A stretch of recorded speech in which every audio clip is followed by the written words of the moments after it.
Hey everybody, it's Renee. Today we're going to talk about James chapter 5 verse 1. It says, "Come now, you rich, weep and howl for the miseries that are coming upon you." So James does not open this chapter with a whisper. He tears into the curtain with a battle cry. "Come now, you rich, weep and howl." The Greek word for the rich that he uses here doesn't mean comfortable. It means swimming in surplus, drowning in abundance, the kind of wealth that buys islands. James is staring straight at the top 1% of his day and ours, and that stare burns a little bit. He's not scolding money itself.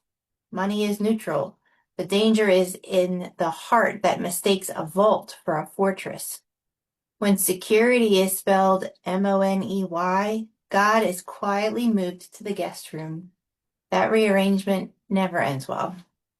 7 centuries earlier, Isaiah had walked the same Jerusalem streets and seen the same diseases. He watched silk-robed elders sip imported wine while the vineyard workers who grew the grapes starved outside the gate. God's verdict was blunt. "The spoil of the poor is in your houses. I will enter into judgment." No appeal, no continuance, no settlement out of court. Judgment. Amos stood in the northern markets and watched merchants fidget through the Sabbath, fingers twitching for dishonest scales. They couldn't wait for the sun to set so they could shrink the ephah, inflate the shekel, and sell the chaff as wheat. They priced a poor man's life at the cost of sandals. God signed the warrant with his own pride. I will never forget a single deed. That ledger is still open. James simply hands us the same mirror. The names on the Forbes list have changed. The sandals have become limited edition sneakers, but the heartbeat is identical.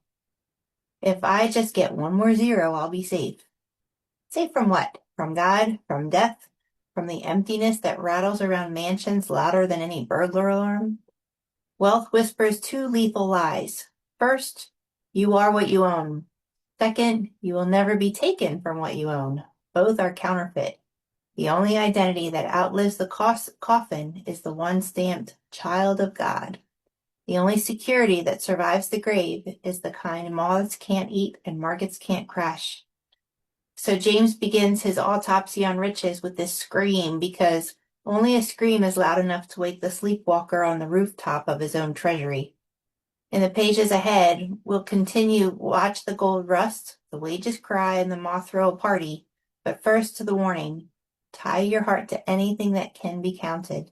But one day, the counter will ask for it back, with tears and howling interest.